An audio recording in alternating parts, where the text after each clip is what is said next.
Hello and welcome to the Gold Goats and Guns podcast for November 17th, 2023. My name is Tom Luongo and we have a lot to talk about. It is episode 162, and by popular demand, I have back on the show for many times. One of the bald ones themselves, Dave Collum, is back for, I think, the third stint on this show. Not sure now. I've lost track. It's getting blurred now. One of the demented ones. Right. But if there's anybody who I get more requests to have back on the show just for a general conversation, because whenever Dave and I get together, apparently it's entertaining. So therefore, Dave, thanks for taking some time out on a Friday afternoon to shoot the shit with me. Well, I like doing podcasts because I like talking to smart people, and if they want to record it and put it on the internet, that's okay. I do appreciate knowing that someone's going to post it, but there's not a shred of evidence that I've ever put in a filter because of that. But somehow it seems like if I did say something stupid, thinking I was not being recorded, that would be frustrating. But I've said many stupid things, both recorded and unrecorded, and so far people only marginally held it against me, and that's quite. You're almost safe for being recorded, because then there's no gotcha. Right. Like, right? Oh, by the way, yeah, like you said this 5 years ago. Yeah, I did. Oh, look at that. You hate these guys, right? Oh, my God. Now the secret's out. It's like, well, I said so. So there's that. Right. So, when we got together this afternoon before we started recording, we're like, well, what are we going to talk about? Well, there's many things to talk about, as always. And obviously, the thing that's on everybody's mind right now is what's going on in the Middle East and the fallout thereof and the ramifications of it. And just understand, everybody, as I have kept my opinion on who's right, who's wrong, and we're not going to have that conversation today. Dave and I both fundamentally agree that that's not, I don't even think it's constructive, to be honest with you, and I have no interest in it whatsoever. And so I just want to get all that out in the open before we get started. Now, can we discuss how people are going to react to it and how they're going to use it in their particular way? Well, that, my friends, I think or my dear listeners, is one, the far more important subject to spitball on and have a conversation about. So Dave, like, I look at this and I say to myself, it took them 18 months after 9/11 to finally figure out how to justify going to war with Iraq and Afghanistan after Saudis flew planes into the World Trade Center. It took them less than 12 hours to, go out to shift from Hamas as a bunch of animals to, hey, we need to bomb Iran. Right. I don't know about you, but this seems just like kind of a thing that, like, oh, look, everybody's dusting Plan R off the shelves and sending us towards World War III. It seems likely that Israel has various contingencies for bombing Iran, right?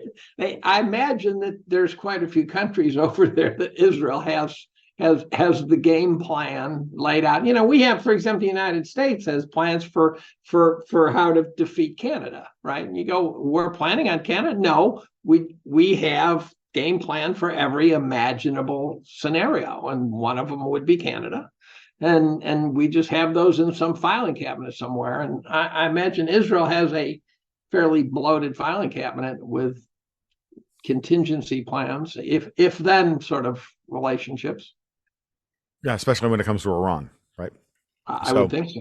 Yeah, I would be shocked if they didn't, right? So, yeah. And so I just find it this interesting. So where we are at this moment, it's like, we can all agree that what we'd like to see is for the killing to stop. It's like we'd like to see the killing stop in Ukraine, but sadly, that doesn't seem to be on anybody's agenda. And by the way, I saw a Wall Street Journal article that said that the headline was something like, I didn't read the article. The headline said something like, "Can we now admit that we've lost in Ukraine?" Yeah. It was a rather interesting headline for the Wall Street Journal. That seems like they're, of course, now that the Middle East is going, we somehow have forgotten about Ukraine, and when Ukraine got going, we quickly forgot about Afghanistan, and so we're just going from chapter 1 to chapter 2 to chapter 3, much the way you'd read a book. And along the way, everybody gets to be newly minted subject matter experts on, 1, how to pull out of Afghanistan, then 2, how to fight a war in Eastern Europe, and then 3, how to exterminate your enemies in the Middle East. Right. So So And the irony of the Middle East debates online, which have totally swallowed my Twitter feed, which has saved me a lot of time in a day because I don't engage. right. But the irony is it's by far the most difficult to understand. Right. Oh, it By is far. without a doubt. By far. Without a doubt. Without a doubt. You know, This is the part other of the reason why I've mostly body swerved around it on Twitter. I don't even engage. I'm still so focused on what's happening at the capital markets level and everything that's been happening, right. in the last couple of weeks vis-a-vis like the bond markets and everything else. So the other thing I just popped into my head. So, when I look at it's the thing for me, I think that's really important is to think about the effect it's going to have on, or it already has had and will have on American electoral politics coming into 2024. Because now clearly there's some kind of a push happening here for Nikki Haley as the GOP candidate. And we're recording this the day after, Biden and Xi met in San Francisco, or 2 days after they met in San Francisco. You can see all of the machinations that are kind of happening now to coalesce as to who's actually going to be the standard bearer for each of these. Well, you got to wonder if they pulled that plan out of the drawer with great coincidence too, right? Which one? Nikki Haley. Well, the Nikki Haley thing I think has been pretty obvious for a couple but she of was months getting no traction. Yeah, but they were And I still don't trying think to. she will get traction. If she gets elected, that'll be about as rational as electing Biden. I mean, No, I agree. But what I also think is really interesting is that the Democrats. I was listening to Larry Elder the other day. He was on. I'm not sure. I can't remember where I saw who he was on with, but Larry Elder was talking about the vagaries of the ins and outs and the vagaries of California politics. He's like, Gavin Newsom can't win the election, and clearly the DNC is grooming him to quote unquote replace Biden in some way. I mean, otherwise, why would he go to Beijing, right? Mm-hmm. And then why would he, meet Xi at the plane when he departs and all the rest of this? But they have a problem, and her name is Kamala Harris, because Harris is clearly not stepping aside. Right. So you've got clearly two radically different globalist darlings, right? Be it the British neoconservative Nikki Haley or the thoroughly Davosian Gavin Newsom. This is the way I see it laying out at this point. It's almost like it's pretty. So it's very obvious to me. But the Kamala Harris thing I think is really interesting, because she's just like sitting back up in the Naval Observatory doing exactly what I said she would do, which is just to sit back and sit there and take offers and go, you guys have to get rid of me because I'm vice president, and what are you going to do about me, right? So right. Well, I just finished writing a paragraph where I said something to the effect we've transitioned from an era with ruled by Julius and Augustus to an era ruled by Nero and Caligula, and so somehow the complete and utter lack of leadership that they're willing to offer to us, and again, I can have all sorts of problems with Obama's politics. But the man himself, I had no trouble with. I mean, I think there's dark stuff in there, but it doesn't matter because he was articulate. You felt like someone was in charge. It didn't matter to me that much that he was in charge, but from the wrong political perspective. We've lived through many Democrats. Democrats have lived through many Republicans, but now you look at the people that are thrown at us. I go, they don't seem to feel an obligation to give us a viable leader, right, as a choice. Well, I think that's it would be like if Sarah Palin was thrown at us as president. Right. Well, I think that's by choice, Dave. You know how, you and I've talked many times on. Well, of course, everything's by choice, right? So you have to ask yourself, well, why are they doing that, right? And I think the obvious answer is that if the United States is leaderless and rudderless, then it leaves us vulnerable to, excuse me, a form of, internal and external degradation, right? And to move us into and manipulate us and to move the country into a policy that is not in our best interest. And that gets into the question of the they, though, because it is difficult to imagine somebody who came up through the U.S. system would be so treasonous as to think that way. Really? And so then the question is, well, who is it then? And it's I think Biden is just a low life. I mean, he's just Right. something to crawl out from under a rock. Um, as is Harris, as is these guys. So who is attempting to destroy us? Is it China? Is it the rapidly, explosively expanding BRICS? Is it I don't know, but It's funny. I think everybody is opportunistic and they're opportunistic in this, but I think this is all kind of downstream of having, this is a long, this is the more I study this and the more I look at it, the more I just realize that I've said this many times and I know people get tired of me hearing this, but as me saying it, but it's like, it keeps coming back to, it's the same people who have always been our enemies. And I'm not talking about 20th century enemies. I'm talking about from the founding of the country enemies, from the people who settled the land in the first place. Like the people who have the most to lose in the changing geopolitical architecture of the world are not Russia and China if the United States stays stable. It's yeah, the old I mean, it's the old European colonial powers, because well, where are they? Where are they in a global order where the United States is left standing? Russia survives. China is ascendant. And Asia integrates as an economic, and yeah, even if it's not a political, integration, but just an economic integration. Just rational 20th century trade routes and all the rest of it. It just bringing most of the interior of Asia into really into the 20th century and at the beginning of the 21st century. Like, who loses on that front? right. Like, and that to me seems to be they have the strongest incentive to want to stop that process from happening. And that's why we have something like the WEF. But That's for why we example, have. something like Ukraine strikes me as not in Europe's best interest. So the No. question is, why did they let that happen? Well, I think that early on, I think they made the same mistake that Netanyahu is making now, which is that they had a 1990s view of the world in the 2020s. Right. And therefore, they miscalculated, thought that they were going to be able to create a Thucydides trap for the United States in Ukraine, and similarly for Russia in Ukraine, and that they would be able to walk away scot-free. Everybody empties out their old military hardware, be it the Brits or the United States or the French or the Germans and the Italians, and everybody gets rid of all their post-World War II crap, dumps it on Ukraine, and in the hopes that they can fight the Russians to, well, mostly, to maybe beat the Russians, and then wear them down to the point where then they can bring the next generation stuff in and then wipe Russia off the map. And I think that's what they're hoping for, and they failed. And now they have to pivot off. That was sketchy from the start. I actually saw a stat that showed that Russia had 4 times as many tanks as Europe. Right. And so I'm sitting there thinking, well, it seems to me, therefore, that Europe can shake up its piggy bank all over Ukraine, and Russia will just take them all out.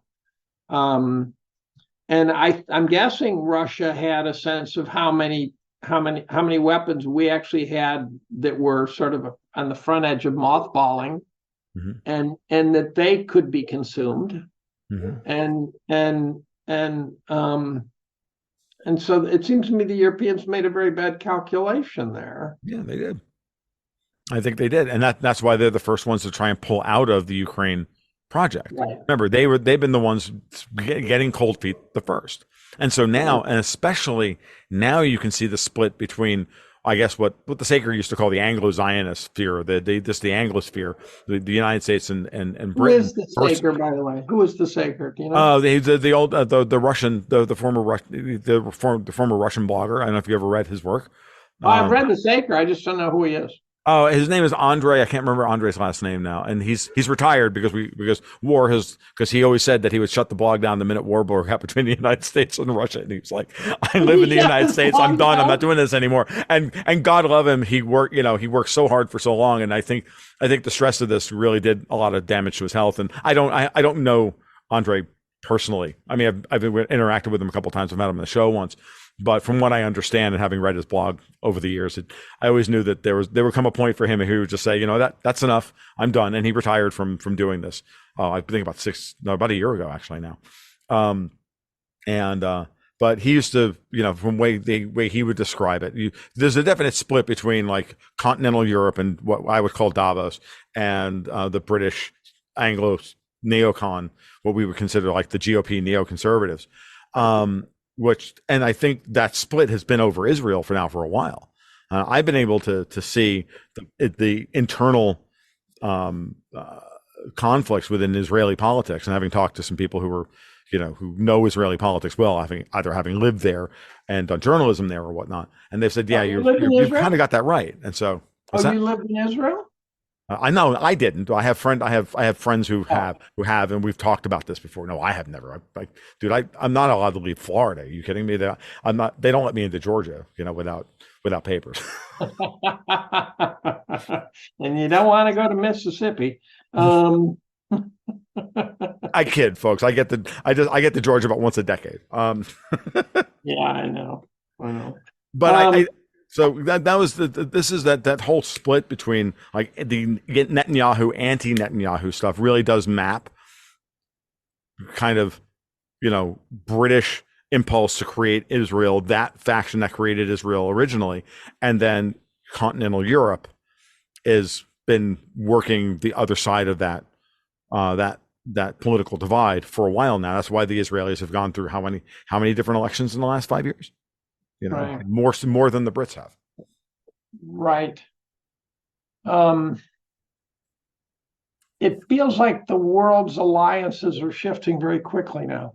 Yeah, that's what I said. It feels like, it reminds me of when they used to sell hockey tickets on campus.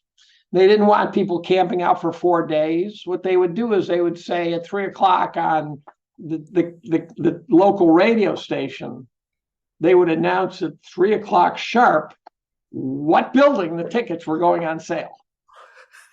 Right. And one day I didn't know what was happening, and I'm walking through the campus. I can hear all these radios blaring, and everyone's just standing around. And I go, "What's going on?" And they go, "They're waiting for the hockey tickets." And all of a sudden they announced it, and all of a sudden all these students just rushing across the campus simultaneously, and that's what it feels like. They announced it, right? And now, for example, I hear the guys putting down the BRICS alliance, and saying, well, a BRIC currency would never be stable, could never be a world reserve currency, blah, blah, blah, blah, blah. And I go, this is not about a currency. These are about alliances. Right. These are guys saying, by the way, we're with the Chinese, we're with the Russians now. Mm-hmm. And these are countries that we would not have suspected would be saying that not too many years ago. Right. No, I can't think, go bomb them all now, right? So right. Saddam can get out of line. We beat the shit out of him. You can't do that to 42 BRICS countries. Or what's the number now? It's a huge number. There's 11 in the alliance, and there's another 19 or so that are on be either observer or pending, or right. having made the application or at observer status. Is a lot of them. And they're just that's like switching from the Democrats to the Republicans for them, right? They're moving alliances, they're moving their affiliations, and the US, whose book is actually very good that surprised me. I decided to read it because someone recommended it who surprised me is Ray Dalio's book. Really? And it's shallow. It might not be the right book for you, mm-hmm. but it goes through the history of empires and talks about sort of stage 1, stage 2. He gives it. It's really kind of a fourth turning 2.0, mm-hmm. in which he stretches it out to 100 years instead of 80, and six phases instead of 4. Right. Almost like he did that to somehow not charged with plagiarism or something. Sure. And it's much less psychobabble, pop psychology, pop sociology, and much more credit cycles and things like that. Right. Okay. But what it's very good at, and what I think it would help a lot of people, is to be aware that these cycles have gone on since the dawn of time. Mm. They always end. They follow logical patterns. And the U.S. is looking like they're pretty much heading for the 6th stage, mm-hmm. when it becomes lethal, murderous, and chaotic. Unfortunately, it's my base case in many ways. But at the same time, I also believe I'm also a big, I'm a, I'm a big Martin Armstrong fan when it comes to cycles, understanding of cycles, and I'm a big fan of the law of diminishing marginal utility. And therefore, when the diminishing marginal utility of the United States, or of the current political structure of the United States, gets to a critical point, everybody steps back and goes, you know what? No, I'd like something better. And then you Well, it's start like to when see. the Roman Empire was in its final stages, it reached a point where the advantage of being a Roman just no longer outweighed the costs. Right. And I think that Right. that is an accurate assessment of what's happening with the countries that are moving towards the BRICS, which it's no longer in their best interest to or the costs outweigh the benefits of being, quote unquote, an ally of the U.S. or a satellite of the U.S. or a line thereof. And I'm not just saying, and I hate to just put the U.S. here, because it's really the entire Western system under the UN, the IMF, the World Bank, the United States, the European Union. All of these institutions are intertwined. The WTO, now the WHO, and I think that, when you look at it, and I wrote about this, and I think you and I talked about this on Tommy Kerrigan's podcast, or at least I brought it up, which is to look at the 6 countries that the BRICS added this year. 5 of them ring the important trade waterways that make up the trade routes that is, the Middle East, be the Dead Sea, the Red Sea, and the Persian Gulf, right? And the Suez Canal is no longer, quote unquote, under or available to be basically run by the British, the remnants of the British Empire. They're part of the BRICS now. And then what a shock, 2 months later, we've got a war in 2 or 3 months later, we've got a war in Gaza, and the Israelis offering Egypt to forgive their IMF debt if they'll take all the Palestinians. Now, I want to know, one, how the Israelis think that they can make that offer on behalf of the IMF, I might add, who's never written anybody's debt down by $1. Well, I would imagine phone calls are getting made. Right. Right. Manila envelopes are being slapped on desks, as I like to put it. Yeah, right. There's this quote, Hanlon's razor, that says, "Don't attribute to malice what you could attribute to incompetence," or Right. something like that. I'm guessing Hanlon was like some CIA guy who was trying to wave us off from attributing something to malice. Collum's razors don't attribute to incompetence what you can attribute to malice. Yeah. I think that's more likely the case. Did you watch, by the way, I'm sure you did, but this is rhetorical. Did you watch Blinken while Biden was talking to the Chinese? Oh yeah. Yeah, I saw it. Blinken looked like I was watching him going, "Oh my God, take sharp objects away from that guy." He looked so unhappy, so fidgety, so disturbed by, and I know Biden said that China's a dictatorship, but you could imagine saying to the Chinese guys, "Look, our president's demented, right? He's going to say some shit. Don't take it personally." And maybe they didn't, right? Maybe they said, "Look, if he does, we'll bark, but no harm, no foul." And but Blinken looked like he was shitting his pants. Yeah, well, the other side of that could easily be, and this would be very un-Chinese. Well, it wouldn't be very un-Chinese. What I would say is that it's not like I don't think Xi would like have taken this meeting, right? This to come to San Francisco and have this meeting, not knowing that there was a high probability that Biden wouldn't actually say something really freaking dumb. It might have and been then just basically right? wait for the moment where, oh, I'm going to stand there and take this quote unquote this quote unquote punch in the mouth in order to prove to the world, oh, by the way, the United States has no leadership right now. That's right. That to me that's very Chinese. Like, so why did Biden's handlers let this happen then? Unless they, whose team they're on, right? I mean, or they're just as incompetent. Now, this is where we can say Blinken is incompetent. It's like, I look back and I think back to the moment that Blinken became Secretary of State. His first real act as Secretary of State was to organize that conference in Alaska with the Chinese, where he then went in there and basically pissed on the carpet and accused them of, human rights violations with the Uyghurs, and did all these talking points in order to piss the Chinese off. When we then we sent Pelosi to Taiwan, then we did this, right? All of this stuff. And I think at this moment in time, now that everything else has failed, they're like, well, we can't start a war with the Chinese. And what are we going to do? But now? I don't think this is about a war with China. I think this is about alliances again. Mm-hmm. Mm-hmm. I think this is about, whose team do you want to be on? Right. And, well, at the very least, how are we going to keep Jamie Dimon was very clear recently. He's like, the idea that, and go with me for a second, the idea that we're going to decouple from China is fantasy. Just like the idea that oil is not going to be with us 50 years from now is also a fantasy. So in a sense, has Dimon finally got through to the Biden administration? Oh, by the way, Wall Street's not down with the Comintern, and it's finally sticking with these people. I mean, I don't know, but Blinken to me maps to old neoconservatives. He like Jake Sullivan and Newland all map right back to the Clinton State Department. And so the way they've run the State Department and the way they've run the National Security Council is like straight out of the Clinton playbook. So you think the neocons steering our Ukrainian policy and Blinken, these guys, you think it's just a residue from the past that's the sort of the final gasp of an old guard?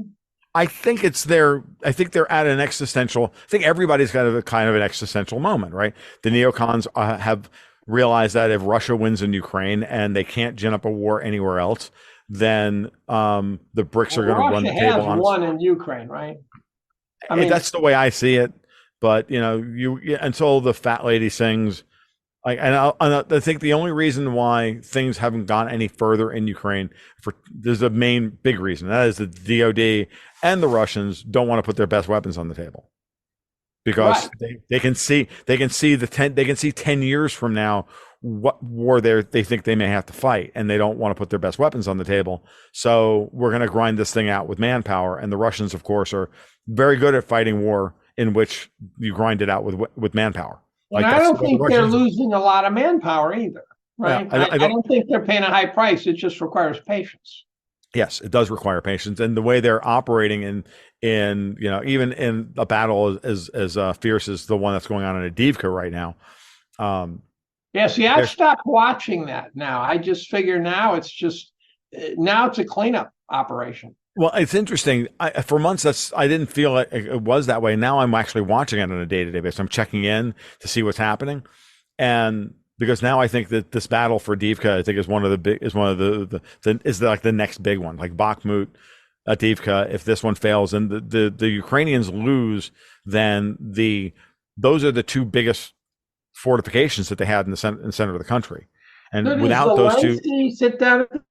What's that? Putin, or does Zelensky get whacked and overthrown and hung up by his ankles, and someone else moves in? How's that work? I don't know. I don't know. I don't know at this point, because I think everybody would like for the Russians to, sue for peace, so that they can so that the West vultures can come in, the vulture capitalists can all come in, the Mike Pompeos and the rest of them can all come in and get their gold watches and get what they can to rebuild Ukraine, the Black Rocks and whatnot. I don't think the Russians are going to give us that. I think the Russians are planning on fighting in Ukraine for the next 5 years, the same war. Right. And inch by inch, block by block, we're going to take this little piece, then we're going to take that little piece. And then we don't care if it takes 5 years to do this. And that's why Putin's running for re-election in 2024. Right. Which I don't think he was originally planning on doing. Yeah, they don't want to change leaders right now. That would be for them a strategically bad thing. Yeah, and that's desperately what the Brits and the West have been trying to do, is to get rid of Putin, because they know that if they get anybody other than Putin, it's going to be a hardliner. That hardliner is going to give them then the casus belli, the overreaction, the on-tilt reaction to something that will then allow them to turn Russia into the new Nazi Germany, which they have effectively failed at doing. And you know, and it's the same kind of thing that is happening here with Israel. Like What's the death toll now for the Israel's Ukrainians? response is not good for Israel. Yeah, I've wondered about that. I don't know where, again, since I don't know what their goal is, I don't know what their strategy is, I don't know anything about it. But I certainly know that that the strategy has managed to polarize a lot of nouveau Palestinian supporters, right, people who don't know how to spell Palestine, but are now coming out of the woodwork. as subject matter experts. If you've been supporting Palestine all along, hats off. You know, it means you're consistent. If you didn't know anything about Palestine, but you desperately need a cause, and you've shown up in the last 2 weeks, then you don't get my respect. So, it's such a mess over there. It's funny. I look at this and I say, it's one of two things, Dave, and this is what I meant earlier. And let me get your thoughts on this one. Is that there's a video going around of Netanyahu speaking when he thought he was off camera back in 1993, 1994, still in the Clinton administration, and he was talking about how look, we can make the Americans do whatever we want. I saw that. That was a rather odd video. Right. And this has been my thought now after watching that and thinking about the way Netanyahu is acting. I'm like, he's got this 1990s view of the world, and it makes sense because it's kind of his. I'm a big fan of imprinting, right? We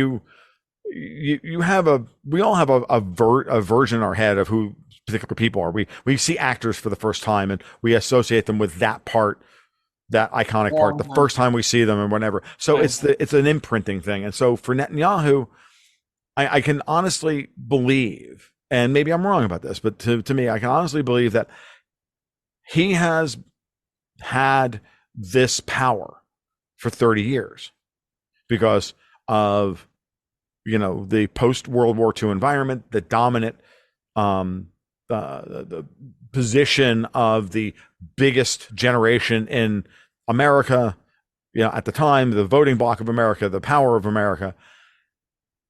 And that's fine if it was still 1995 or even 2001 or 2005. It's 2023. The millennials, the Gen X, and the Zoomers are not willing to die for Israel. Right. I was talking to my wife this morning, and she was relaying to me, she was watching Tim Pool. And even Tim Pool, if you believe he's, even if you're not like a big fan of Tim Pool is even coming out and saying, why should I care about Israel at this point?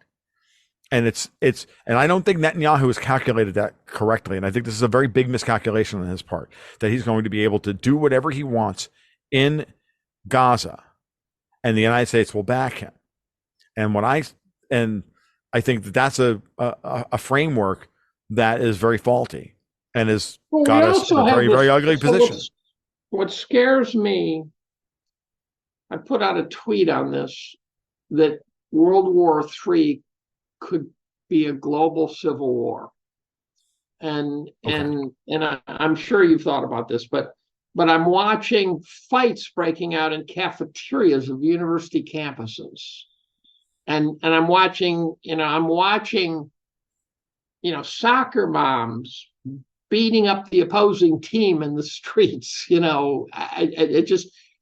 happening in every city. You can see protests, miles long.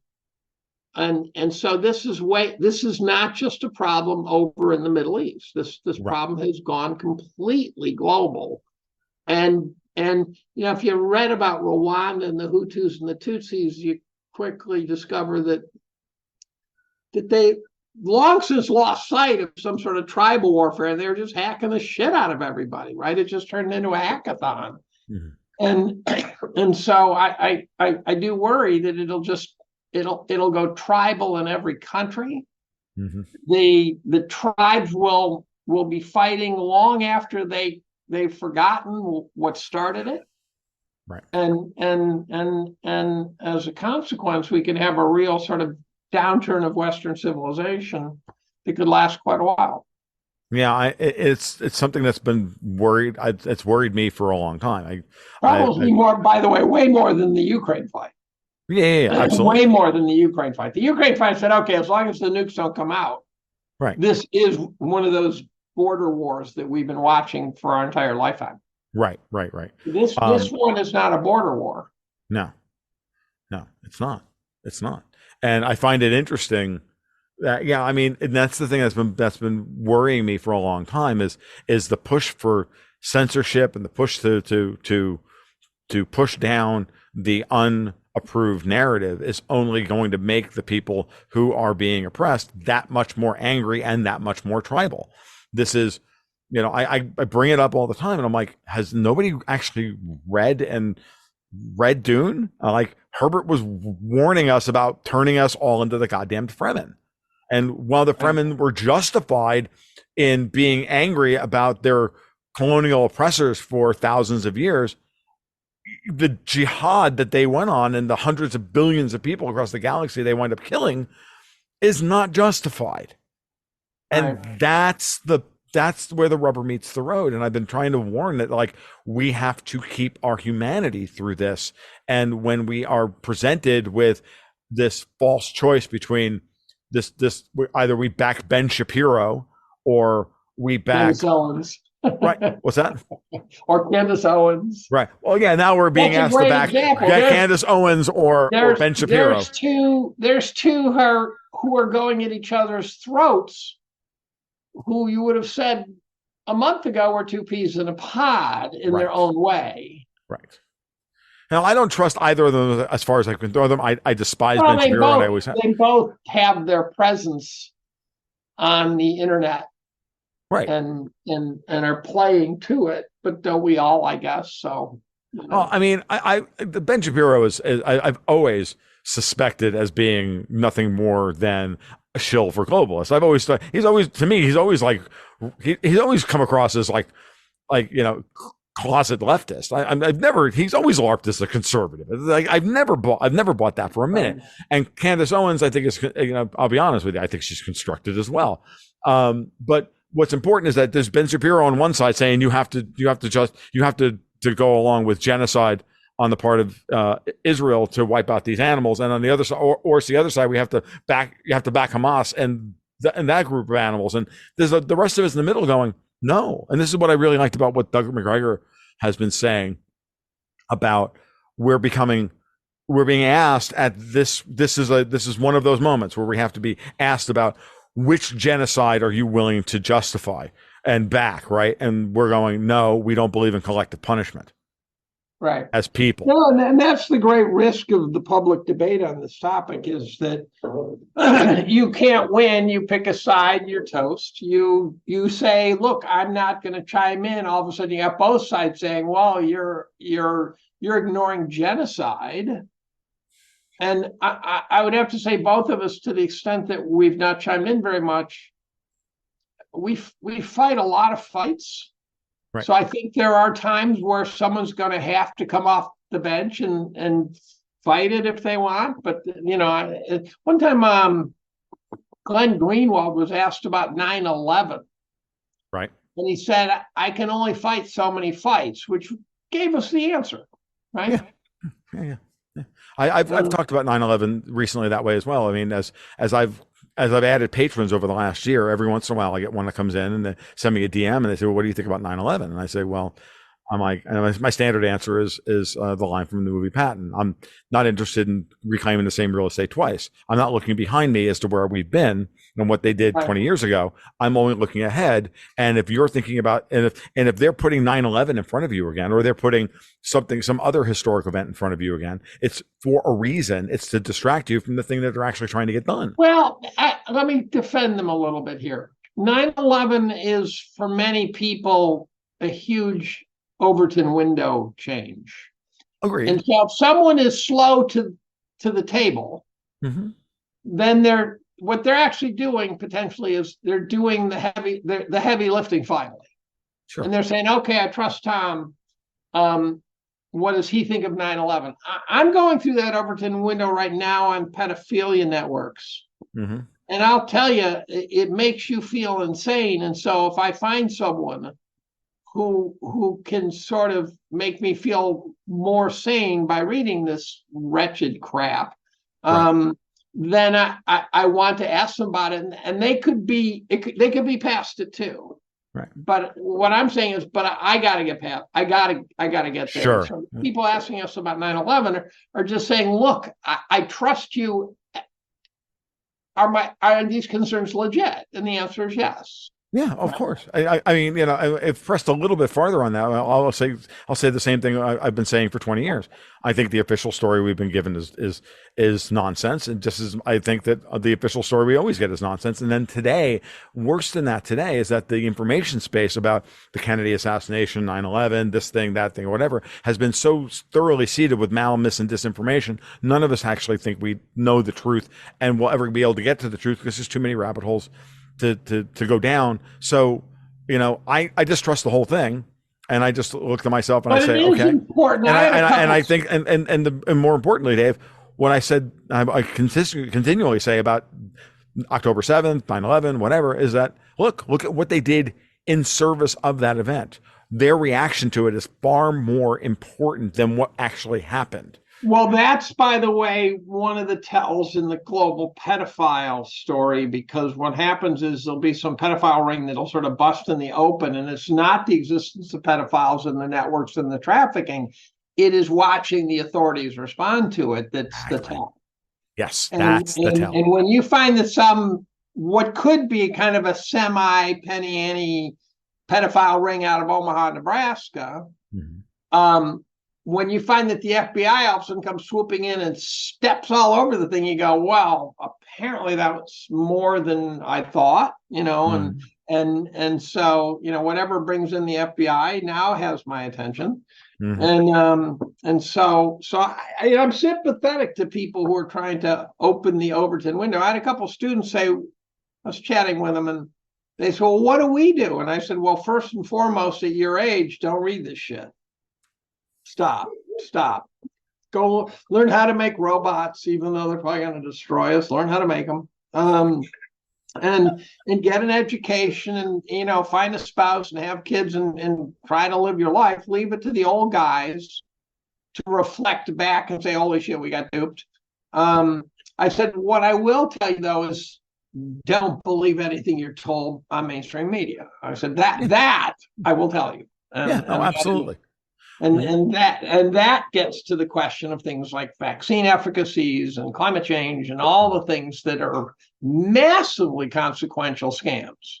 Yes, agreed completely. And that, I mean, and that is that's very valuable advice. And I try to do the same thing. And it's again, I don't, and I am also sympathetic to those who like start down that. I'm not angry when I get those DMs or those queries from people. I know where it's coming from. I'm just trying to, as always, I'm trying to do exactly what you just did, was to say, look, it's more important that we keep our eye where we're going while we go through the process of learning how to become better at assimilating the information that's put in front of us. But I view some of these past events, and I guess I'm trying to defend them, saying some of these past events are Rosetta Stones. Absolutely. And so once you come to terms with 9/11 and climate change, you go, okay, now let's reevaluate what I thought I understood. And so some of these are really important Rosetta Stones, because you say, if that could be a lie, then now I really can't believe what they're telling me on any topic. And again, it's kind of a curse that you and I feel totally obsessed over going down rabbit holes. I mean, someone said, my neighbors aren't worrying about this shit and they look happy. And so, why not go out and, plant some flowers and, do stuff like that and enjoy yourself. And part of the problem is that, someone has to worry about this stuff.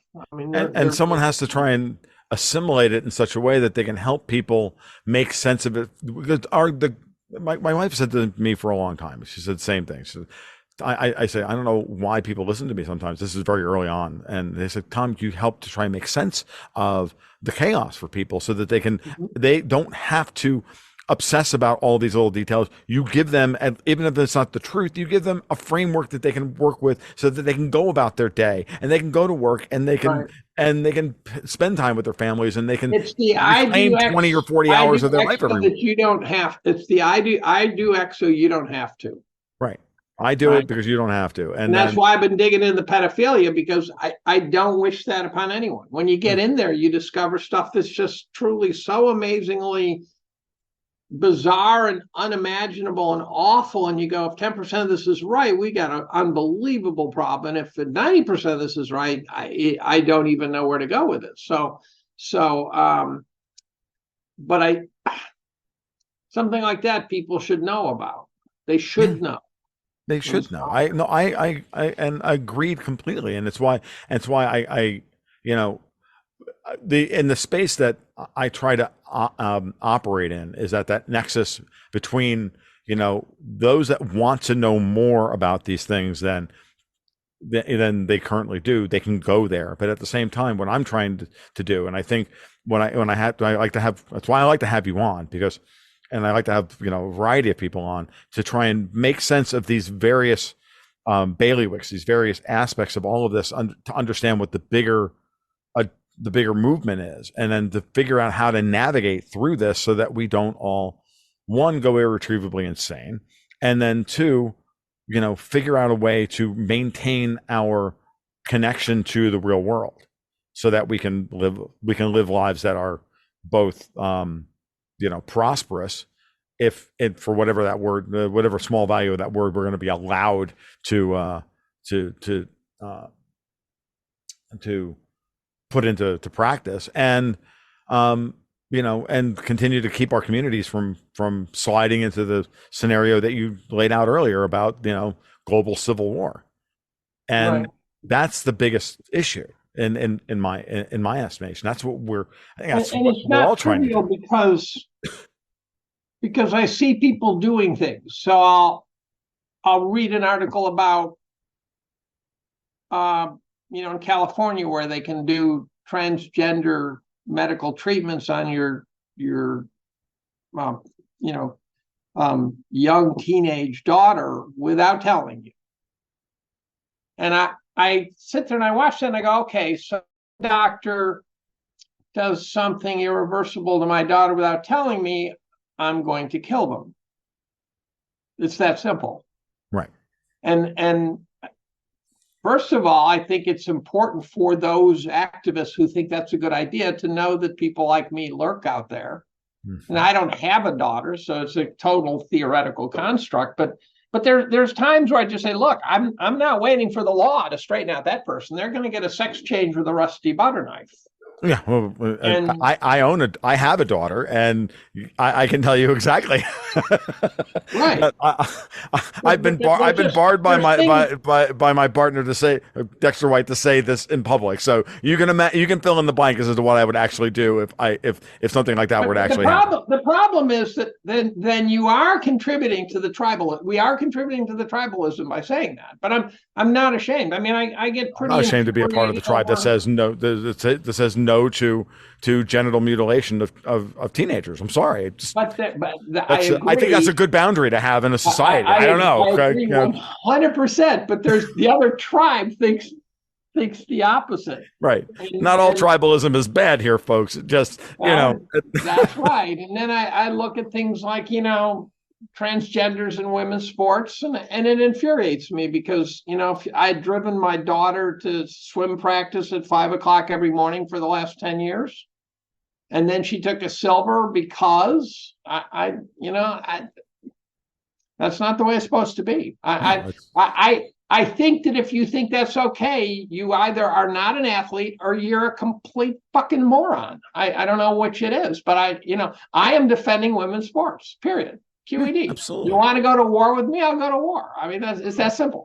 Yeah, exactly. No, and it's, you know, in the broader sense, you have, you know, there's this 4-minute speech by Linda Aboli, I think that's her name, gorgeous woman going through the whole. It's been going around for a while now, and she made the point in the 4 minutes of saying that women are being erased from, competitive from women's sports. Men are being erased. Masculinity is being erased at every other level in order to create the post-humanist world. And I'm like, yeah, I'm not post-human. I'm not post-mankind. I saw that even. It's this long-haired, brown-haired woman. Yes. About 40. Yep. Yeah. How the hell do we pick this shit up? I don't know. And she was talking about the whole thing is a march of transhumanism, which again, my Overton window has trouble imagining there's people thinking this should be done, right? Right. I sit there and I go, no, people can't think that's a good idea. I mean, how can you possibly think that's a good idea? Well, even if they don't think it's a good idea, it's the thing that they're promoting in order to get to the thing that they actually want, which is a control system where you've got men who doubt themselves, who can't lead. You've got women who won't submit. You've got all this stuff happening in order to create strife and insecurity at every level, so that the right people don't breed, form communities, stay together, and object to and say no to their rule. That's what this is about, and that's clearly obvious to me. And it's just a tactic within a much larger strategy, is the way I look at it. It's just one vector on which they attack everything. Remember, But then again, I keep coming back to, is there no one left in a position of leadership who sort of has a de Tocqueville view of the United States, and it's how miraculous the experiment is, and that we should try to preserve it? Are those guys completely missing from the top leadership positions? I don't know that they're completely gone, but they have been so thoroughly outmaneuvered up until this point. And I'll be honest with you, by the way, what people are instinctively picking up on Trump, whether correct or not, even. Right. They're picking up from Trump as a guy who still has that. Yes. That I'll agree with completely about Trump. And he could be faking us out, but that's what they're picking up, and they're going, he is the guy, as strange a package as rode in on a white stallion. He's the guy, and that's why the MAGA guys are sort of to the death right now. MAGA guys. Yeah, agreed. And I'll tell you what's really interesting about that is, the way that this is why I don't think they can. I'm not even sure they're going to be able to stop Trump from winning the election, even if he's not even allowed to be a candidate. But I'll be honest with you. This is one of those. We talk about these things in theoretic terms. I had Eric Peters on the podcast a couple of weeks ago. We were talking about cars, talking about the dreadful state of the car industry and everything else. And we came to the conclusion that the Great Reset the war on cars is really a major part of the Great Reset, because you do away with personal transportation, you do away with so much of our ability to resist their rule, right? Well, what is the war of cars downstream of? It's downstream of the fact that the 3-letter agencies make legislation. Right? Like the Chevron deference as adjudicated by the SCOTUS, 45, almost 50 years ago now. I think it's 50 years ago. That's what allows the EPA to change the rules on everything whenever they want to, or, the CDC or this one or that one. They can set best practices for the freaking industries. And then that is just incorporated by rote into standing legislation. And that has to go away. We have to make Congress legislate again. If it's not MAGA, we need MICLA, right? Make Congress legislate again. Because, think about it, right? Because what was the first thing Trump did when he got in office? The first thing he did was he wrote an executive order suspending CAFE, the corporate average fleet efficiency. And he understood how important that was. And it actually gave us a reprieve for a few years because these rules were supposed to go in effect. By now, we were supposed to be dealing with 54 miles per gallon. You know, basically the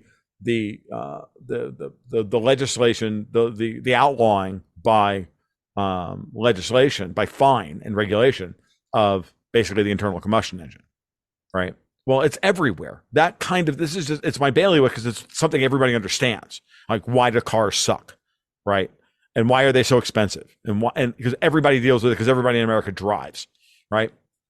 But it's everywhere across every department. It's everywhere. It's in our education. It's in our healthcare. It's in all of it, everywhere.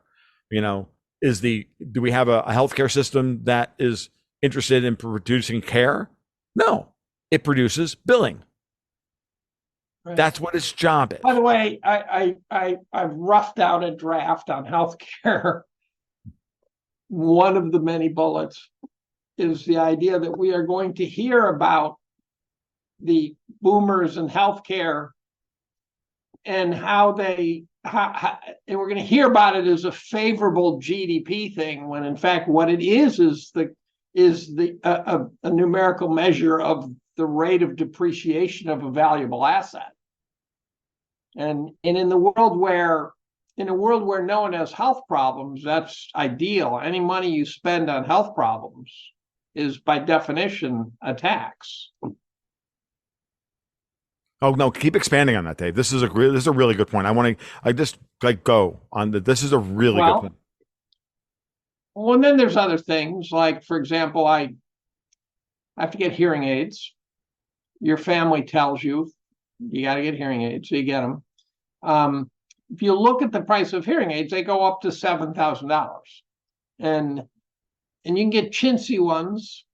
But I'm sitting there going, how is it possible that I can buy these top shelf Bose headphones to the point where I could buy 25 of them for the price of a little piece of shit that you stuff in your ear? And the woman, I asked her that question, and the woman said, well, there's 8 computers in there. I go, 8 computers in there? She said, well, 8 chips. I go, well, a chip costs about 10 cents, as evidenced by the fact that when you have a ballpoint pen with the time on it, you've got a chip in there.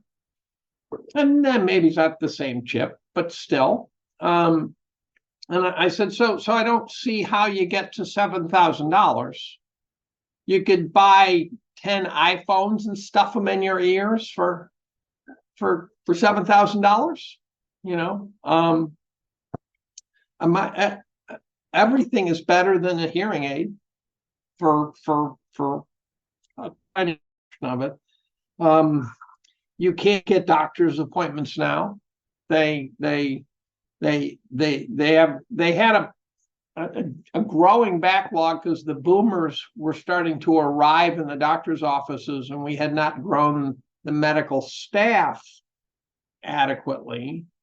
And so what we had done is private equity had bought up all the medical systems in the world and strip mined them of their assets, and now are running them on a shoestring budget. And then at some point they're going to sell them off as a shell of a company, which will then, because of loose monetary policy, they would be spun off into the open market for a decent price, even though there's nothing left of that company. Right. And then the company has I think Gretchen Morgenson and Josh Rosner said there was a 47% chance of bankruptcy. So now you have communities who've lost their hospital because they went insolvent. Right. And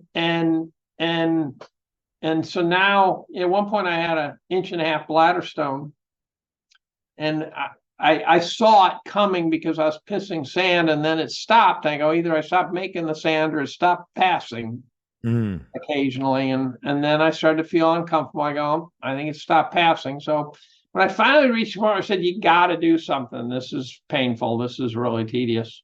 It took another 3 months to get it knocked out of there. Jesus. And I realized that years ago that a bladder stone was a fatal ailment. You died from it. Right. Because it would get, they literally get the size of baseballs, the size of an orange. and they're not ball bearings. They're more like an asteroid. They're very jagged, Right. and so when that thing's rolling around in your bladder, you're not a happy camper. But it took 3 months, and at one point they're saying, okay, we have appointments for you. The first appointment for you, and they start naming some month, and I said, look, hypothetically, let's say I have bladder cancer. I'm not going to want to be told 2 months from now that it's a real shame that I didn't get in sooner because they could have saved me. Right. Right. And I actually think that people with cancer are not getting into the doctor's offices in time to be saved. And there, of course, depending on which side of the tribe you're on, which tribe you're in, there is the evidence that we're getting massive increases in certain kinds of cancer because of the jab. Mm-hmm. And as a consequence, people are dying now. Right. And so the healthcare system and doctors have reached the point now where they seem to be able to order blood tests and scans. There's a thing called the patient portal where you go and you find now you have to read your own data. And right. and I'm thinking this is like self-checkout at the grocery store. What are we doing here, right? And the dead reckoning doctor who'd sit there and say, let's ponder this for a minute. No, because they have 12 and a half minutes before their next appointment because some private equity firm has a hold of their company. Right. And so the system is collapsing on its own weight.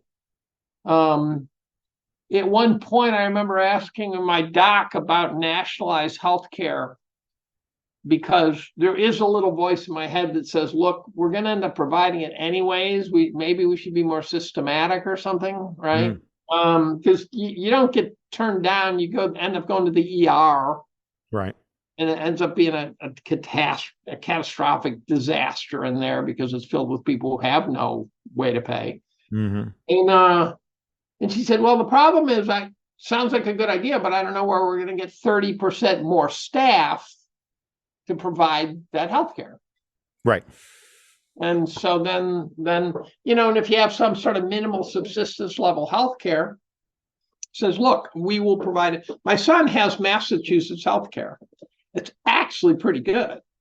He's a starving musician, so he doesn't pay much. And I don't know how Massachusetts is doing it. Maybe they're going deeply into debt to do it. But as it stands now, he can get to a doctor and he can get healthcare for really relatively nominal sums of money.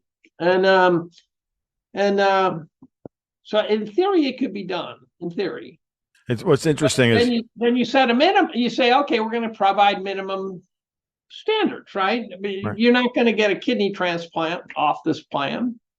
But then you're going to say, well, who's going to make that call? And next thing you know, you're being asked to do gender transformative gender surgeries for free and all sorts of things. And you go, well, we don't actually pay for nose jobs. So we pay for, dick jobs.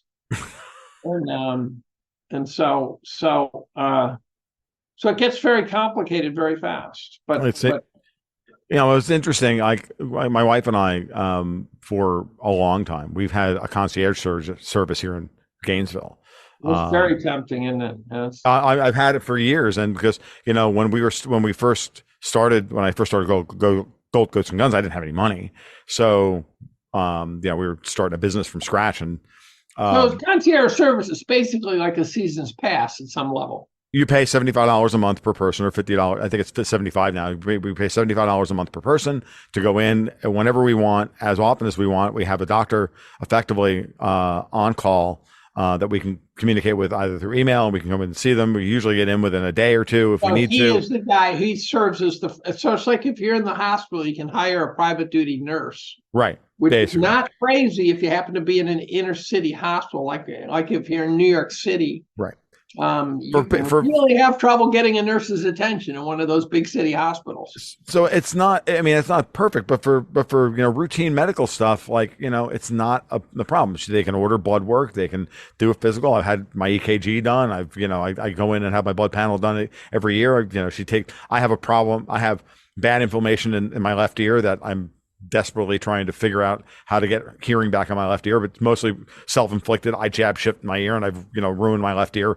All my fault, nobody else's fault. And I know that there's Well, but a issues in lot of there. healthcare is all our fault, nobody else's fault. Yeah, of course. I mean, it's like 90% of what we're dealing with in healthcare is our lifestyle choices. Right.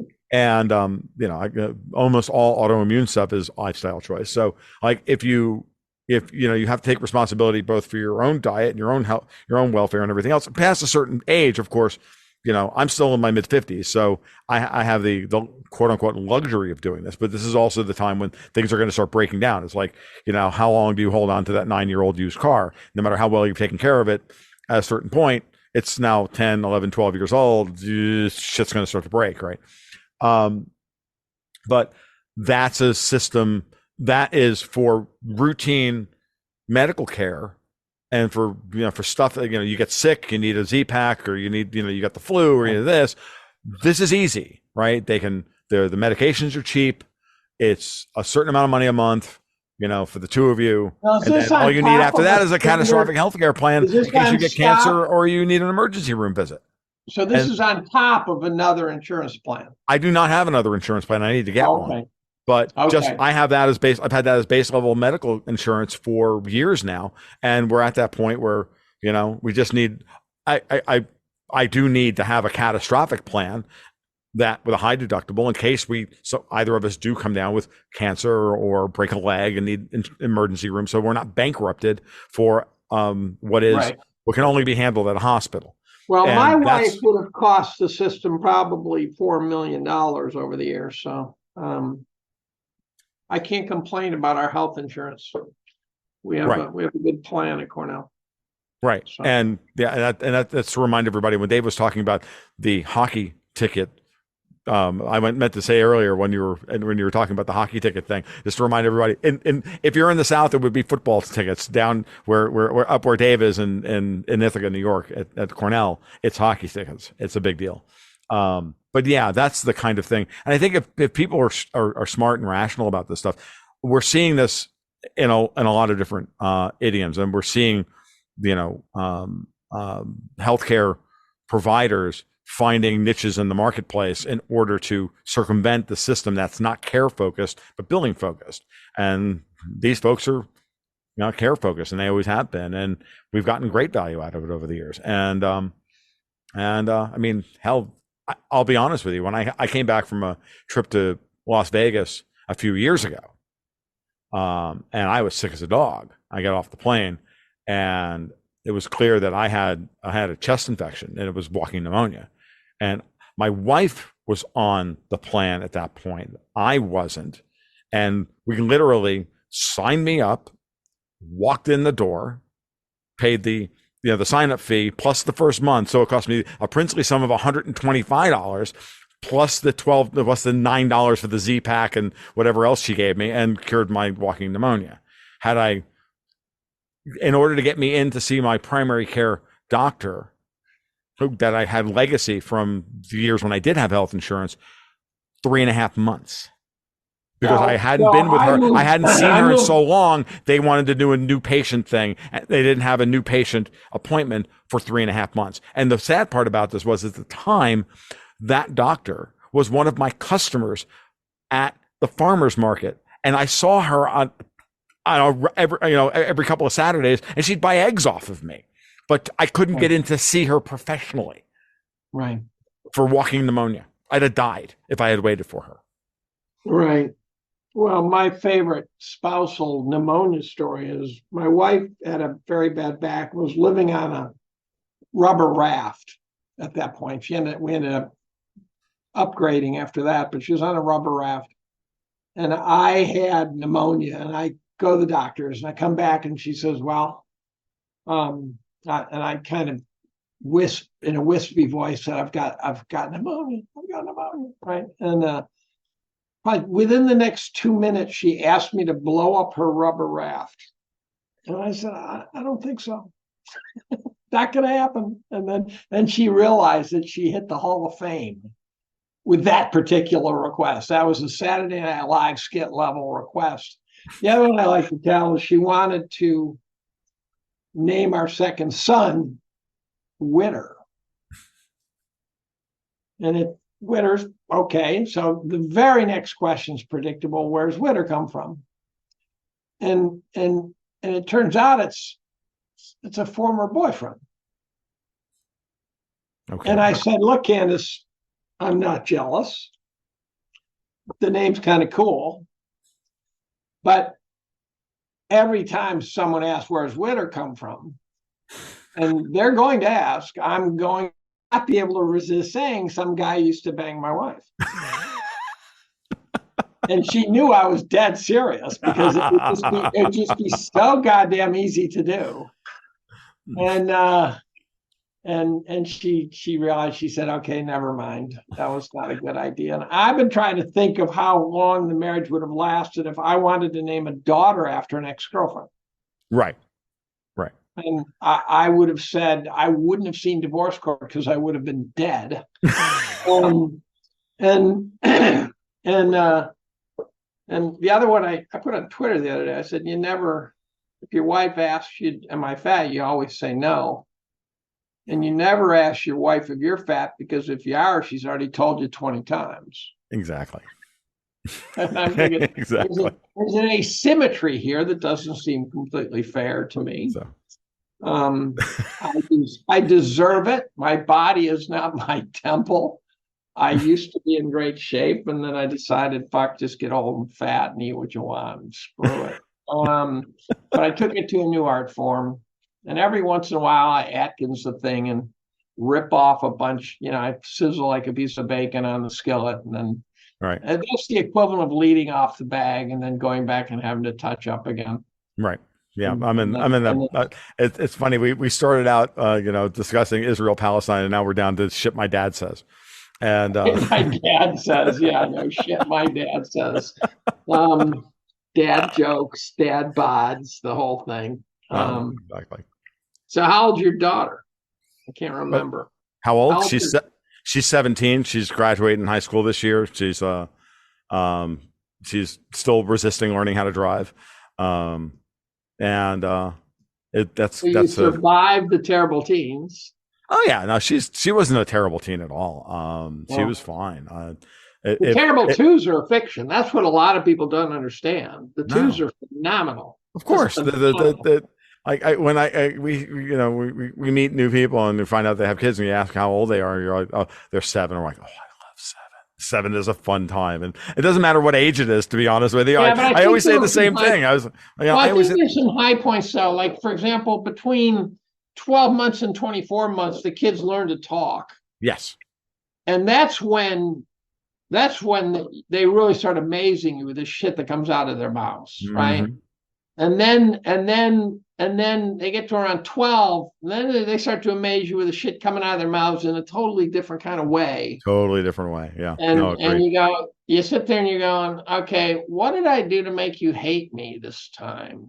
Where did I go wrong in this whole operation? And I've made the argument it's not well educated because I don't have a daughter, but I've observed. And I think the boys are hard to raise when they're young because while the girls are sitting there chatting and stuff, the boys are still shitting in their pants and making gurgling noises and not learning how to read and stuff like that. Right. You get to the teens, though. The boy is like, Charlton Heston and Ben-Hur, where they'll go in their man cave. If you slide food under the door, they're alive because the food keeps disappearing. But otherwise, they'll leave you alone, where the girls will come flying out of there looking for a fight. Huh. And I think that boys, if you want peace and quiet, you just leave them alone. I'm not sure that's true with the girls. It's interesting. My daughter was her teenage years were marked with a lot of turmoil in the house, right? As I transitioned. That's my point. No, it wasn't on her. It wasn't from her. It was on our end. Like we were, my wife and I were both going through a lot of, I was marginally employed on and off for almost a decade, right? So, my daughter learned, rightly or wrongly, to stay out of the way. And so she was really, and she put us first and herself second. And, we've had to work really hard with her in recent sense. Like, look, like, we're really sorry about this in some ways. Like, we didn't, you were left to your own devices while we had to go. And she's an only child. And in many ways, she spent too much time by herself. And so, no, you talk about the sliding the food under the door and having the cave. Well, no, she's got one of those in her room. And so that's but she's also getting better about that as well as she's beginning to really, I think she's just turning into, she's an amazing human being. She really is. And I tell her this all the time. I'm like, you're going to be when you decide what it is who it is that you really want to be, you're going to be fantastic. Yeah. And I even told my older son was a disaster to the point that I once said to one of his teachers, let me see if I got this right. The only kids in his class he is beating academically are crack babies. And she said, yes. Wow. So he was a sweetheart of a kid, but he just kind of sat there staring, watching the world go by. Mm. We had him checked to make sure the connections were all made. And the guy said, and I kind of was starting to figure this out independently, but my wife was slower because she's a problem solver. He said, let him go. His A's, his F's. He's got to figure it out. You got to let him go. Mm-hmm. And so we sat him down with the shrink and said, look, you never have to do another day's worth of homework if you don't want. We're here to help you if you do. Mm-hmm. If you need any help, but your A's, your F's. And that rattled him a little. He went and flunked a couple courses right away. That worked. And then he went to graduate, and I want him to join the Navy. I thought that a gap couple of years in the Navy would go a long ways. Mm. And his mom wasn't a big fan of that idea.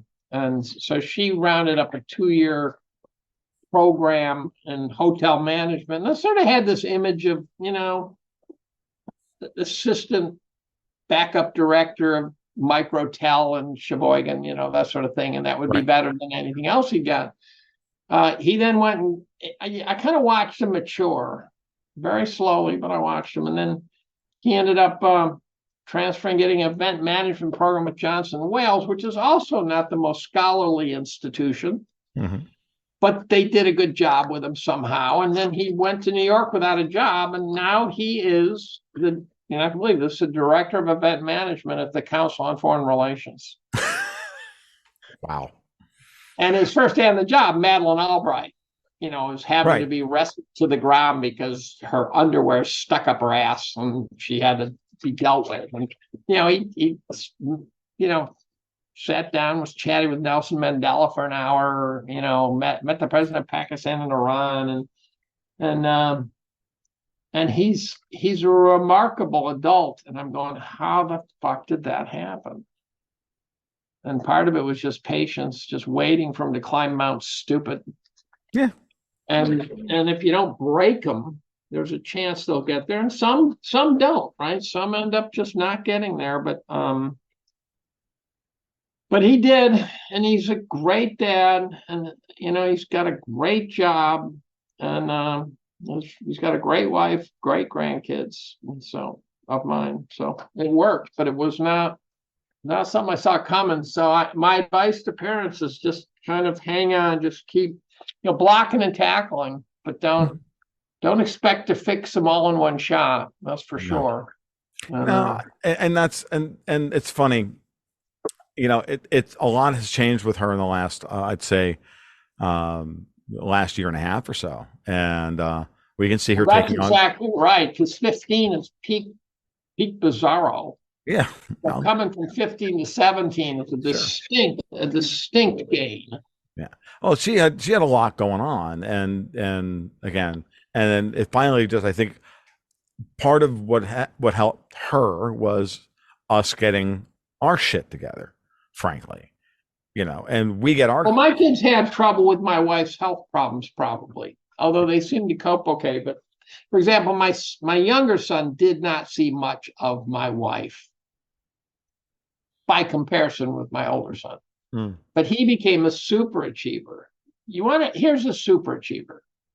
Kid applies to college. His resume, besides being good grades, he was 5th in the nation equestrian. He was gold medalist in the 8th state regional gymnastics championship. He was first violin New York State All-State Orchestra, which, by the way, is the best all-state orchestra in the country because it's got all of Manhattan and Eastman music and all that crap. And he played lacrosse. And then he got to college, and what happened? He got lost. And I go, what the fuck happened again?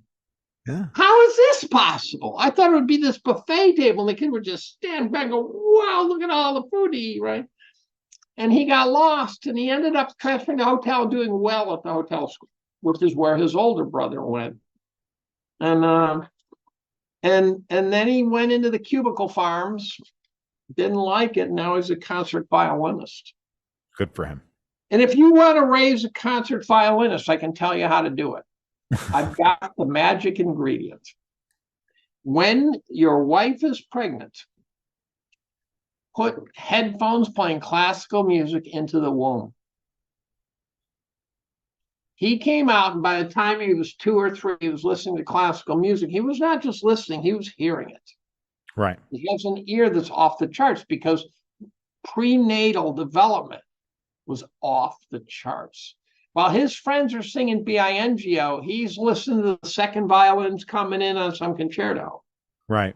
At 3. Right. And so by the time he got his first violin in 3rd grade, he was just so ecstatic.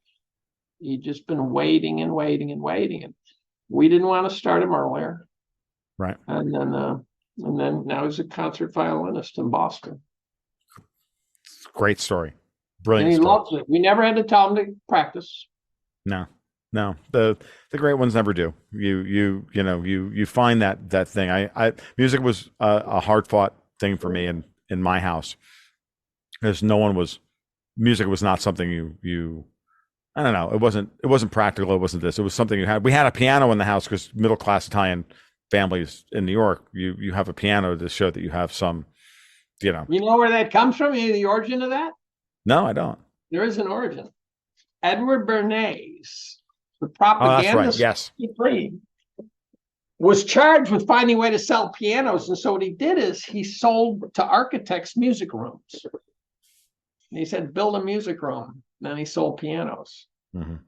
That's how he marketed the pianos, is that everyone should have a music room. You can't have a music room without a piano. Right.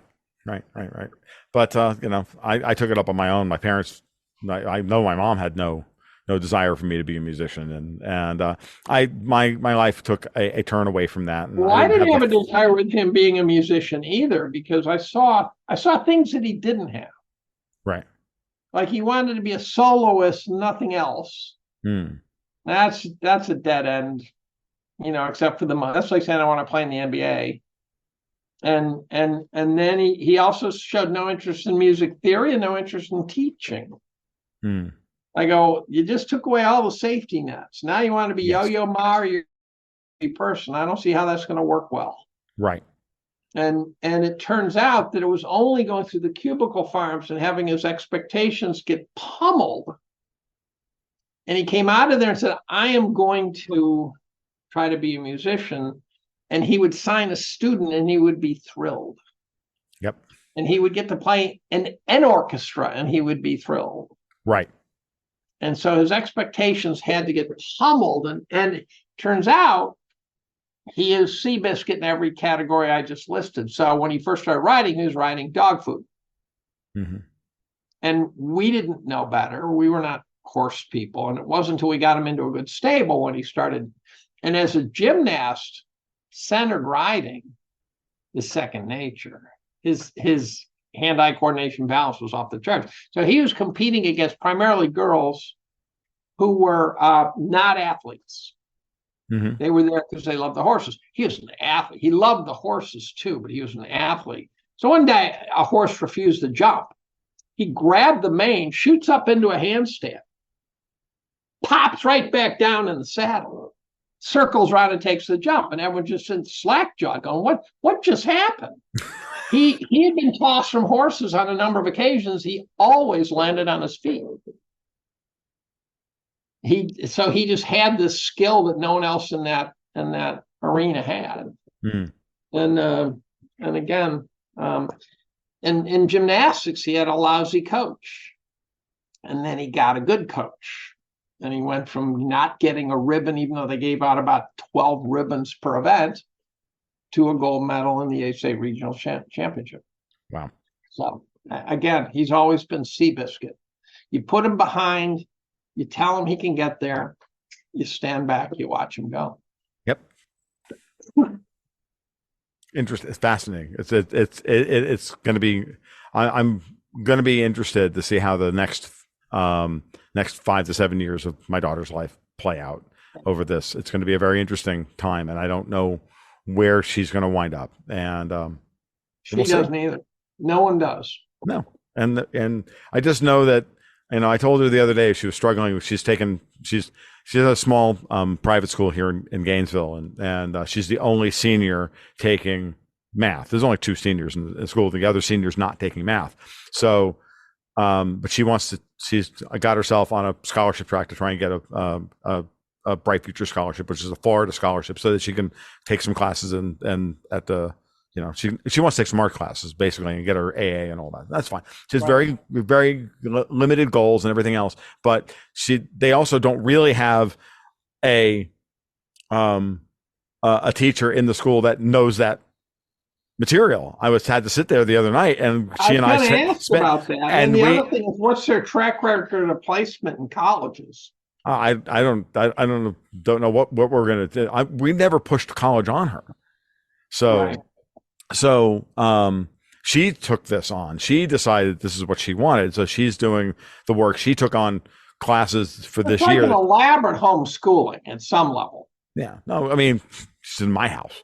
So, I mean, the girl knows plenty of stuff, right?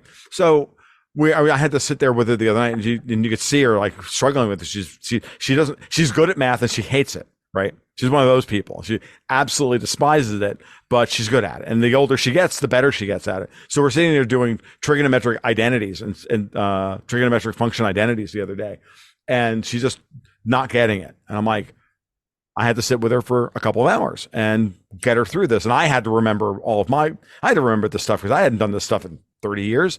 So this was a 2.5 hour marathon of having to relearn that part of pre-calc and then fall back on all the good old algebra tricks and everything else. And it was just we had a great evening, like as we worked on this stuff, and you could just see how much she appreciated it. And we were at her school this morning for their Thanksgiving potluck, and I was talking with the former headmaster of the school, who's still her history teacher. And I told him this morning, I said, we got through this the other night. Sophie and I had a great great evening, getting her through all this math stuff. And he said, great, thank God. And I said, next year after she graduates, if you wind up in a situation where the same situation next year, call me. I will be happy to come in and do a couple of hours worth of tutoring. Because finding a good teacher for this is and we can end the podcast here in a sense to say part of what we're dealing with is a loss of skills within the entire economy, and they're having a terrible time trying to find a permanent math teacher who can take the upper division kids all the way up through college prep. Where are all the workers hiding? I've not been able to figure that out. It's a rather mysterious thing. It reminds me of out in the woods, and there's no birds and there's no chipmunks, and you go, where the fuck are all the little critters? They're not here. Where'd they go? And right. And if you ask a restaurant, they say, oh, they work somewhere else. I go, I haven't found that restaurant. So somehow, in January of 2020, everyone was employed, and by 2022, when it was time to go back to work, there were no employees. Right. And I just don't know how that happened. I know some retired, and they will end up eating shit and dying because they retired on the assumption that their assets were worth a lot. Yep. And their assets will be cleaved in half, if not worse, at some point. Yep. and then they'll realize that they can't live on half of what they thought they were going to be able to live on. Yep. I had a secretary retire at 62, and I go, what in your years as a secretary allowed you to amass so much money that you could afford to retire at 62? Right. Yeah. I don't understand. I mean, my opinion, you have to retire at 62, you have to have, I don't know, 25 annual salaries in the bank. Yeah. And I doubt she does. I'm Dave, I'm going to be 56 in February. I plan on doing this until I'm dead, because I know I don't have 25 annual salaries in the bank. I know I'm not going to at 62 or right, 64. So you just try to get the annual salaries to meet the number of years left, and then you. I'm just like, why? And then there's the other thing is like, why would I want to retire? Aside from the fact that I love what I do, because I get to have conversations like this, right, which is the greatest thing in the world, right? But I love what I do. I don't see any reason to not keep doing it. It's not taxing my body other than the stress of trying to figure out what these evil fucking people are going to do to us next, which is its own issue. Okay, so maybe I smoke too many cigars. Maybe that'll like solve the problem as to what my retirement, how long my retirement is going to look like, right? But whatever it is, like, the key is like, why would I ever want to stop doing this? Because I watched my grandfather be forcibly retired at 70. Back in the 70s, he was forcibly retired by Social Security at 70 years old. We took all of that skill and all of that experience and we forced it out of the workforce. And and he was never happy. How does Social Security force you to retire? Well, I think back then you literally had to be out of the workforce at all, and he sold his business on Northern Boulevard. He sold his masonry supply shop on Northern Boulevard. I'll never forget this. And, I remember going down to Flushing to help clear the place out when I'm like, I don't know, 8 years old. He gave me his adding machine, for Christ's sake, which he used to, like all of this stuff. And I'm like, he was never happy. The man lived until he was like 95 and he was just thoroughly unhappy for the last 25 years of his life. What I'm if I had to take a wild guess, I would say I'm probably going to retire at 72-ish. I'm 68 right now. Okay. And I'm actually winding up my group, but my retirement is going to be sitting with guys like you chatting. Yeah, exactly. So, I just get to do it early. It doesn't seem like a big change in the office. You just won't be doing this from your office. I'm going to miss having grad students to talk to. I mean, I've been running a research group for 43 plus years now. Right. And my last student will graduate, by about the time I come to the end of my 44th year. Right. And there will be something missing from that. I mean, it's hard to do 44 years or something and have it not there. But here's what I worry about. I really enjoy blogging and podcasting and stuff, but I could imagine it becoming so dark that I don't get joy out of that anymore. Mm. And then the question is, well, then what do I want to do if that's the case? And I've never had trouble finding what I wanted to do, so I should probably just say, look, don't try to look that far ahead. Just do what the fuck you want to do. You'll find your way. Right. But it is true now that I used to write about human folly, and something like night trading would fuck up their algorithm and be bankrupt in 45 minutes. I go, there's nothing funnier than that, right? That's fantastic stuff, right? Right. And but now it's bombing people, and it's a different world. It is a different world, and the relevant stuff is no longer Greenspan being a bonehead, the only libertarian who thinks you should intervene every chance you get, right? Right. Bernanke's the only expert on the Great Depression who thinks the 1920s were irrelevant. There's just all sorts of shit that was fun to write about. But now, when you're writing about pedophilia, holy Christ, you really... And I thought I was too deep, right? here's the story. I thought I was too deep, and pedophilia turns out to be intimately linked with satanic cults. Mm-hmm. And it turned, there really is evidence that this is happening in vast quantity, and people just don't know it. And I'm thinking, Dave, you're too deep. You're too deep. And my interest is sort of, how is this influencing geopolitics? We know Jeffrey Epstein controlled people. We know J. Edgar Hoover controlled people. So this is not a new idea. But what if Jeffrey Epstein is just a tiny tip of the iceberg, and these things are huge? And it's like, you don't even get to hold a position unless you're a member of the perv club. You don't get power until you are owned. Yes. That's the model. So then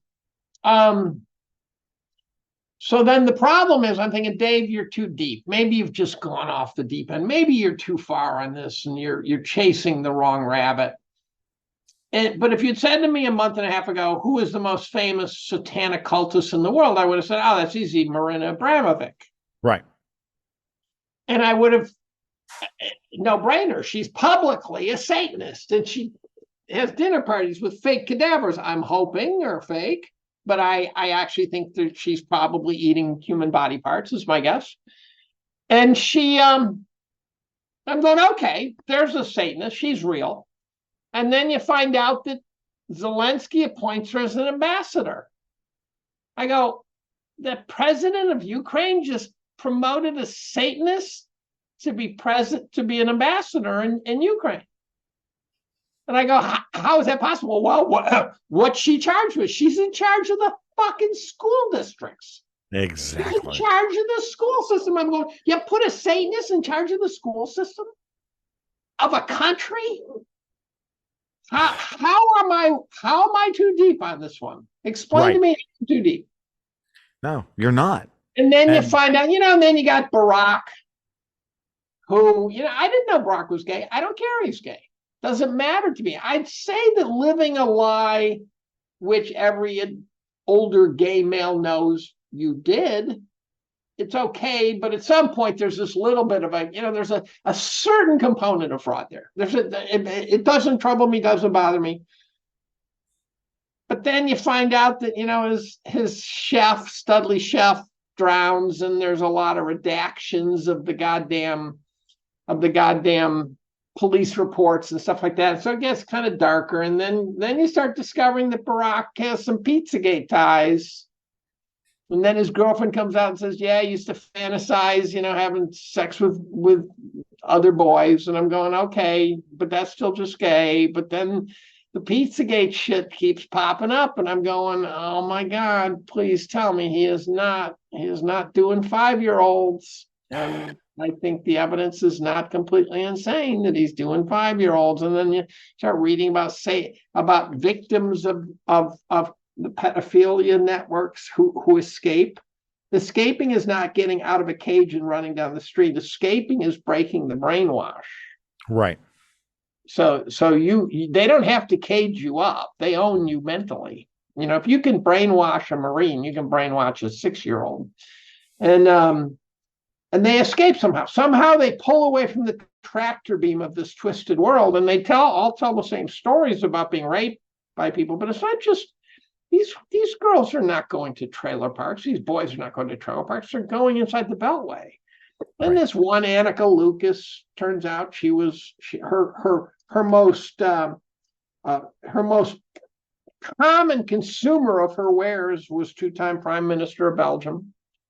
There's Prime Minister of Australia banging little kids, and then a woman named Kathy O'Brien's talking about Gerald Ford banging him, and George Bush Sr. banging him, and you got Roy Cohn, who's in Reagan's inner circle, who himself was a total perv and a blackmailer, and then you realize it is quite possible that this thing is a cancer that has grown within the entire geopolitical system. And if you look at the stats, they say, 800,000 kids a year trafficked worldwide. Others numbers say 2 million. The FBI has numbers. They're all very large. They're not dozens. They're hundreds of thousands. And then you go, well, where'd they go? where do you take 1 million kids a year? And the answer is many of them are dying because of satanic rituals. And the ones who got to be adults are the exception. And Annika Lucas, by example, talks about what they did to dehumanize her. And one time they gave her a puppy and then they made her kill it. So the one shred of joy in her life, and they make her kill it. Then she complained about being hungry with a bunch of other kids, and they go down in some freezer and pull out a half-rotted child cadaver and make them all eat it. And you're going, this world, I don't even know how to think about this, but this may be the world that gets people to do things that don't make sense. So when I say, why would a person turn away from the de Tocqueville view of the United States of America? Well, if you're eating children, it's just not that hard to imagine that now. Right. Right. If you're having sex, if you're having sex with 6-month-old babies, dying on the spot, the idea that you would hand us over to China is not that shocking. Right. Right. And so as a guiding principle of geopolitics, I'm chasing this shit down, and I can't convince myself I'm wrong. And I'd like to do nothing more than try to convince you of that, Dave, but I won't even try. So in any event, I should probably go because I got a wife at home who needs me. Yep. And my wife got told, you want to hear a shock fact? My wife, another story, her health problems are legendary. 60 surgeries. She fell down about 15 years ago, broke her neck. She fell down December 5th, broke her neck again. With a brace on, fell down December 8th and broke it again. New break. Jesus. We saw a doctor yesterday. And she's a pain management person, which has been a 35-year adventure. And she says, there's 2 issues here. One is pain management, and we can talk about that. The other is, she says, I've never seen in my 20-year career a C1 break in my practice. And I'm listening to her and I go, oh, I know what she just said. You remember the economist Kahneman, and he used to actually analyze the bullet patterns in planes coming back to the base. They said, where should we reinforce these planes? He said, right here. And someone said to him, why there? There's no bullet holes there. And he said, yeah, they didn't come back. Right. The reason she's never seen a C1 break is because you die from it. Right. Now, my wife's bones are so brittle at this point that she can actually break it in a fall that is not enough to cause a fatality, but is enough to break her bone. Jesus. And so she's now we're trying to figure out what to do. And we're talking about a fusion. Complete fusion means she couldn't move. She'd be doing this for the rest of her life. And my wife said, but I couldn't move my head. And the doc says, look at yourself now. You can't move your head now. Right. You're already operationally fused, but you don't have the safety. So now we're checking into more neurosurgeons to consider the possibility of a fusion. Well, and it's got her a little rattled. Well, Dave, as you know, I don't know what else to say other than, all the best. I'm a downer. No. I mean, what else can I say other than my sympathies? Broken necks without the use of a clutch.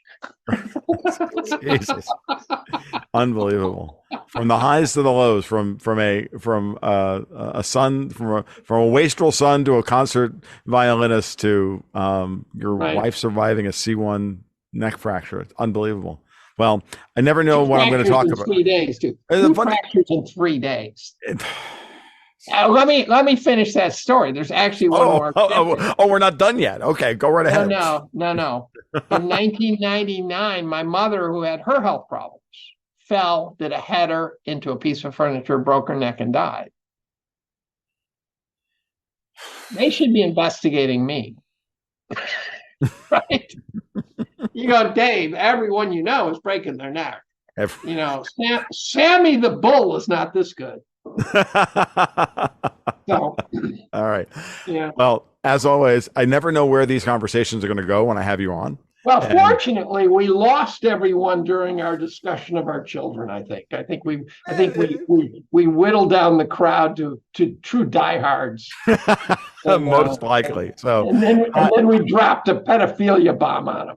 And then we went there. So as always, Dave, I adore the directions that these always take. I really do. So we'll do it again. So send me a link when it goes live. I will. All right. Adios. It's always fun. Bye. Take care. Bye. Well, that'll about wrap it up for episode 162 of the Gold Goats and Guns podcast. I want to thank Dave for taking the time out on a busy Friday afternoon to chat with me about, well, whatever came to mind, and I hope you enjoyed it.